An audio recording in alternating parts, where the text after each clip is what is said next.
And hello, YouTube, and welcome back to another episode of the Zone TV Movie Entertainment with me, your host, Jonathan. Once again, bringing you my thoughts and review for tonight's episode of CW's The Flash, Season 9, Episode 10. Now, this is it, folks. We are on the final 4 episodes of The Flash, the final 4 laps, if you want to call it that. No pun intended. This is it, folks. We're almost done with The Flash. I just, I can't believe it. So let's talk about it. Spoilers ahead if you have not caught up to the Flash yet. And, clock's ticking. Catch up now. Okay, so in this episode, it starts off kind of weird where we get to see the actor who plays Eddie Thawne from the original first couple seasons of The Flash. He shows back up. We don't know what he's doing. He's wearing a suit and tie. He's going to, looks like some kind of lab. And he's got a job, something. No idea exactly what he's doing in this episode, but I'll get back to him at the end of the episode because that's when the big reveal for him comes in. So it starts off with a typical morning. You know, we get to see Keon writing some journal stuff. She can smoke in and out into rooms, so that's pretty cool. So I thought that was fun. And it goes into a shot of Allegra getting, I guess, fitted in for a superhero costume, and then her and Chester go on a date, so okay, fine. And of course we get to see Barry and Iris, a very pregnant Iris, who's like maybe a little bit more bigger than she normally is. I'm not really sure how much trimester is she in now, so I really don't know. Anyway, and then, you know, they figure it's a nice day, nobody's gonna bother them, maybe we'll get an alert for a bad guy or something. And then all of a sudden, Barry just vanishes. He just disappears. Now, we don't know why he disappears. No explanation. He just ends up in the year, I believe they said it was 2000, if I can remember correctly. I just watched it. Anyway. So he wakes up there. He has no idea what's going on. He sees the timeline. He sees people back in the days, you know, wearing, you know, old headphones and all that stuff and flip phones and whatnot. So he's freaking out. He has no idea. He goes around trying to figure out what's going on. He notices that it's basically, he's in the time period of the day his parents are supposed to leave his life forever, in a way. Basically the day his mom's supposed to die. He's in that day. Why is he in that day? We have no idea. We get to a point where he's trying to figure it out. He's trying to call everybody he can get help from without telling his parents, hey, I'm your son from the future. Because if he does that, another paradox happens. We can't go through that again. So we get to a point where he gets hit, like super speed hit, and he falls down, and then he wakes up because of his parents. His parents save his life, and they start to talk. You know, he's trying to keep a cover, and he's trying to, you know, stay cool, not tell him, hey, I'm your son. So he calls himself Bard, trying to, you know, keep his cover up. And, you know, they're all wondering, yo, you okay, kid? We you know, they don't know who he is, so they don't know. You know, so that was pretty interesting to see. We do get to see Eddie Eobard Thawne come back. Not Tom Coward, but the other one who played him. He comes back, and, you know, he's all giddy, happy. He's like, yay, this is the day I get to kill your mom and ruin your life forever. But except not this time around.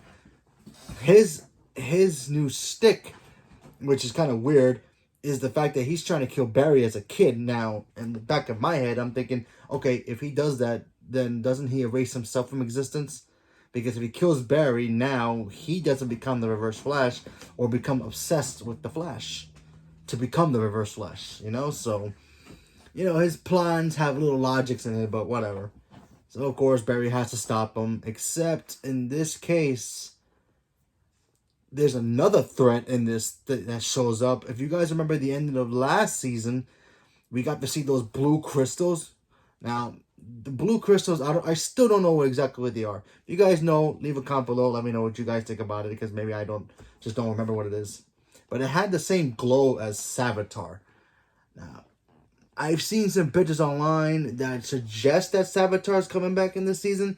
Not sure if it's, you know, a mirage, another timeline of him or something. I'm not sure. So anyway, so could be him, could be not. We don't know yet. We do hear some weird cackling laughter in the background, and then Joe gets possessed younger Joe. He gets possessed. Yes, he does come back, the actor.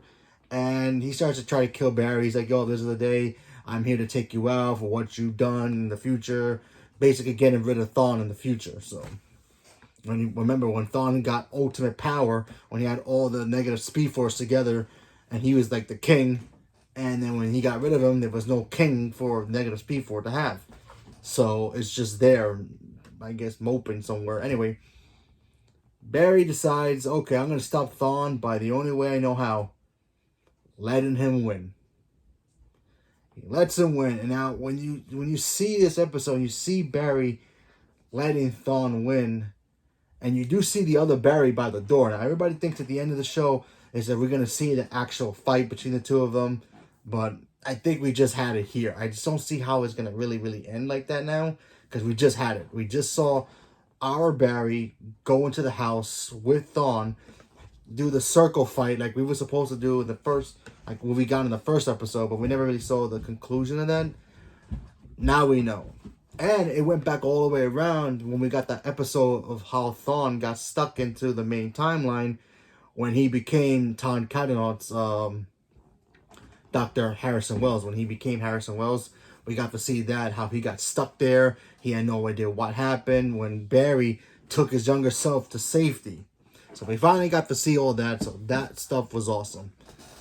Barry letting him do that is because he has closure now. He finally has closure. He knows if he goes back in time and save his mom and this and that, it's just going to keep rotating to him to mess up the timeline over and over and over again if he keeps doing it. He keeps getting into that loop.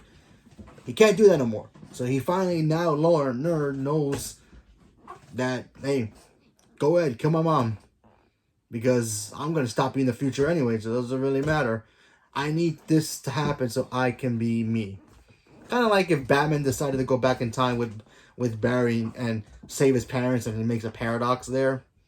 But then Batman realizes that if his parents didn't die in that alley, he won't be Batman. So here, same thing.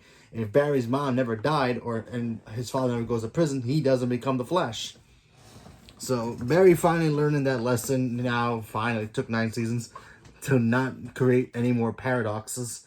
And yeah, now Thawne is going to the normal timeline where he gets stuck there. He turns into Harrison Wells, creates a particle accelerator. Barry gets the powers anyway, falls in love with Iris. We know the rest of the story.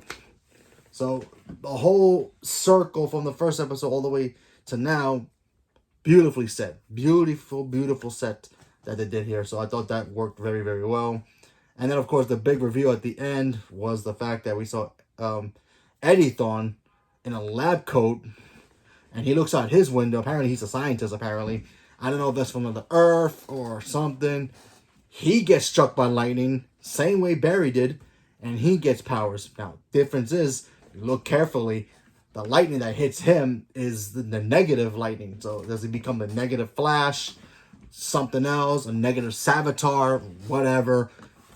Hard to say. We have to wait to see next week's episode. But it looks like Barry's still stuck in his world, or he's going to go to another point of his life to, I guess, learn some lessons or make sure things happen properly. Not sure, but we're going to see the regular team trying to figure out where he's at. But yeah, 3 episodes left to go, 3 laps to go, and the Flash is officially over.